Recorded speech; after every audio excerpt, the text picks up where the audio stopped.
Aujourd'hui, on a la chance d'être avec cette magnifique BMW M5 CS. Donc depuis la M3 Touring et toutes les autres BM qu'on a filmées, je suis devenu un énorme fan des BM et bien sûr des M. Et du coup, aujourd'hui, on va apprendre à connaître cette voiture qui est quand même très rare. Produite en 2021 avec son V8 biturbo de 635 chevaux de base. Celle-ci a été modifiée, mais c'est vrai que j'ai jamais vu une CS en vrai, encore moins pu en entendre une et aller rouler avec une. Donc je me suis dit que c'était l'opportunité de faire un bon petit tour avec vous. Et comme par magie, Jordan, welcome dans la vidéo. Salut. Comment ça va? Alors je voulais amener Jordan dans la vidéo parce que ça c'est l'ancienne voiture de votre collection. C'est une collection qui s'appelle H-Cars et c'est toi qui as été impliqué dans toutes les finitions et les nouveautés sur celle-ci. Exact, t'as tout compris. Donc c'est mieux que tu viennes et tu me montres un petit peu. Donc déjà M5 CS comparé à une M5 normale, il y a déjà plusieurs nouveautés quoi. Bah exactement, mais déjà tu vois t'as le capot carbone, t'as tout ce qui est frein céramique. Donc ça c'est la couleur d'origine, c'est un mat vert foncé. Exactement. Avec les jantes qui sont un peu dorées quoi. Exact. Bon toutes les CS elles avaient ces jantes là par contre, mais tu pouvais choisir donc entre le gris mat, le vert mat. Et t'avais aussi, il me semble, un gris brillant. Et full optionné. Full optionné. En fait c'est la CS qui est comme ça, donc tu verras après, t'as les baquets qui sont devant, mais t'as aussi les baquets derrière. C'est incroyable. Ouais, ça c'est dingue. Donc déjà option de dingue et donc les 635 chevaux comme on a vu, 750 Nm et bon bien sûr un missile de guerre qui se vendait vers les 200 000 € quand même de base. Ça, mais ensuite vous avez décidé d'aller encore plus loin. Exact. Ben, en fait comme je te disais tout à l'heure, nous tu vois à H-Cars comment on voit notre collection et la façon d'interpréter les voitures, c'est plutôt un côté artistique, comme un chef d'orchestre ou un directeur artistique. Donc à chaque fois qu'on prend une voiture, pour nous du moins, elle n'est pas finie. Donc on ajoute toujours nos touches à nous, même si elles sont subtiles en fait. Donc par exemple là, les logos, c'est vous qui les avez changés pour aller avec le couleur des jantes. Exactement, et ça va un peu plus loin parce que c'est vrai qu'on a mis du doré, mais en fait tout ce qu'on voit pas c'est que ça a pris du temps. Pourquoi? Parce que choisir la bonne couleur, que ça matche exactement avec les jantes. J'ai pas appelé et dit je veux un doré. Oui, il faut que ce soit vraiment exactement, le même. C'est le but. Mais il y a ça, il y a tous les logos tout autour, même à l'intérieur aussi de la voiture. Est-ce que l'échappement, il est nouveau ou? Ouais, exact. Donc on a mis l'Acra avec DM Performance en Suisse ici. Après je vais te montrer un peu le reste de tout ce qu'on a fait. Là c'est surtout aussi esthétique, l'Acra, parce que je trouve que ça finit vachement bien. Et l'Acra aussi, le truc qui est bien, c'est BM maintenant ils ont genre des accords avec Acra pour que tu puisses garder aussi ta garantie et tout. T'as tout compris. Ouais, bah tu sais quoi, ce qu'on va faire, déjà on va commencer avec le moteur. Donc ouvrons ce capot. Capot full carbone. Vous êtes venu un petit peu la tripoter pour ajouter bon, la tripoter mais propre. Ouais. C'est magnifique, non?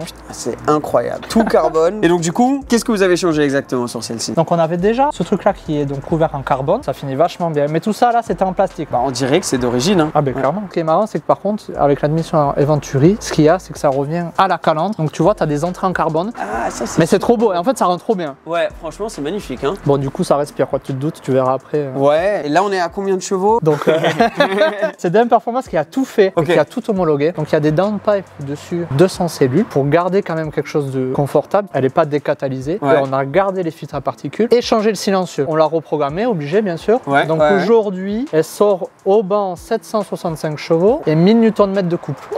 Donc ouais, c'est incroyable, c'est un avion. L'intérieur par contre, il se prête bien à ce roll daily. Donc je vais mettre une caméra sur mon crâne et on va aller voir l'intérieur. Alors ouais, mais attends Seb, avant que tu rentres, j'aimerais juste te montrer un dernier truc. Tu vois là en fait, ce qu'on a fait nous, on a mis un ressort court. Ouais, ben justement, j'allais dire, elle a vraiment ce look. Elle est plus basse, mais elle n'est pas posée au sol non plus. Alors d'abord on va montrer les places arrière qui sont vraiment assez incroyables parce que c'est des baquets à l'arrière de la voiture quoi. Là tu peux voir que c'est fini en Alcantara et cuir. T'as le ciel de toit en Alcantara, les sièges comme ça, donc tu peux pas rentrer là, c'est vraiment 4 places quoi, t'as pas le choix. C'est 4 places, t'as pas le choix. Et si tu vois, sur les appuis-têtes, ils ont fait le circuit du Nürburgring. Parce que quand même cette voiture, faut se rappeler qu'elle est confiée beaucoup de circuits. Ok, très cool. On rentre à l'avant, c'est les mêmes sièges que dans la M3 Touring, donc des finitions en Alcantara. Là, on n'a pas fait grand chose au final à part de la finition. Je sais pas si tu vois, donc je l'ai fait faire par un couturier. Ah ouais, donc ça c'est pas à la vente. Voilà, je l'ai fait faire sur mesure pour que ce soit propre. Ça s'use tellement vite sinon. Exactement. Bravo. Bah bien, on va rentrer, on va regarder un peu tout ça. C'est vraiment beau, hein. Volant Alcantara avec le 12 heures, voilà. Plutôt que ce soit une ligne, c'est perforé avec du cuir rouge à l'intérieur de l'Alcantara. Très bien fini. Et après, donc tout carbone. Sinon, tu as un autre petit écran ici. Donc ça, c'est pour tout ce qui est clim, etc.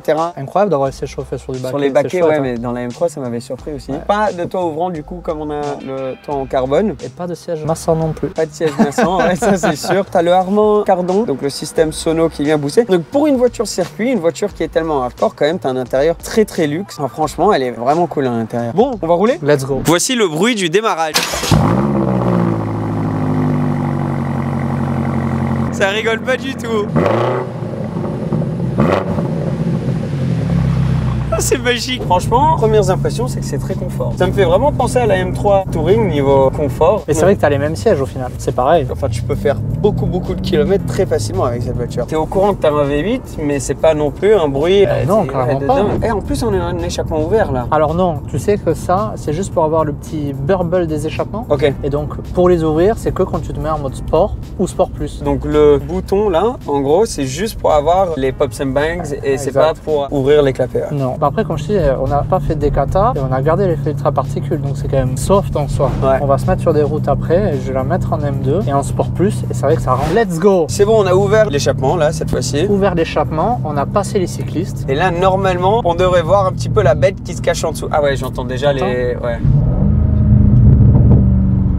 Ouais, j'espère qu'on l'entendra bien à travers les micros. Elle est en 4 roues motrices ou elle se met en 2 roues motrices? Ah là, elle est tout le temps en 4 roues motrices. Ok, t'as pas le choix. Alors si, t'as le choix, tu peux la passer en propulsion. Et C'est d'ailleurs, comme... le petit truc qu'on a eu, tu vois, sur circuit, qu'en fait, moi, je ne savais pas du tout. T'as quand même le système de 4 roues motrices qui chauffe et qui fait que t'es obligé de la mettre en propulsion sur circuit. On y va, là?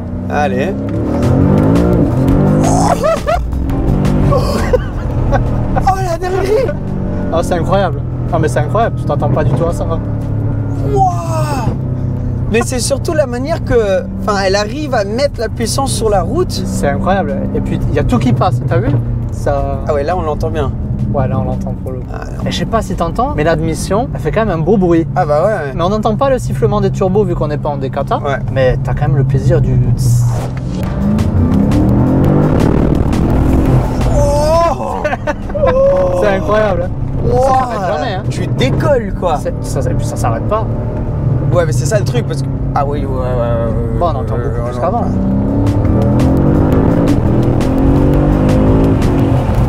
Et puis je pense honnêtement qu'il y a un limiteur de coupe première seconde. Ouais, mais tu m'étonnes. Parce que t'as vu quand on passe la troisième, d'un coup on se sent catapulté. Scotché, c'est impressionnant. Par contre, ce qui m'impressionne aussi, c'est que la suspension, je pensais qu'elle allait être encore plus dure. C'est similaire, on dirait, à la M3. C'est pas non plus comme être sur un skateboard, quoi. Mais tu vois, par contre, sur circuit, elle est quand même impressionnante. À Paul Ricard, on suivait les GT3 RS, mais vraiment de près. Ah bah ouais, je suis Il y a énormément de reprises. Là, on n'a pas testé les freins, mais ça freine quand même vachement fort. Tu sais, on parle souvent de la RS6 parce qu'on dit que c'est papa énervé. Ouais. Et tu sais, moi, à chaque fois que je conduis cette voiture, je me dis, mais la RS6 à côté, mais ça, c'est un vrai papa énervé. Ah quoi. ouais, ça c'est violent. Incroyable. Et c'est surtout à quel point la voiture elle est rare, donc c'est pas une production limitée en nombre de productions, mais limitée par le temps. Ils ont seulement fait pendant 1 an, c'est ça? Exactement. Donc il n'y en a pas beaucoup, on sait pas exactement. Moi j'en ai jamais vu avant. Non, c'est vrai qu'on en voit très peu. Après, il n'y a pas tout le monde qui a osé l'acheter non plus, du fait quand même, alors de son prix premièrement, mais aussi de quand même faut oser avoir des baquets tous les jours, etc.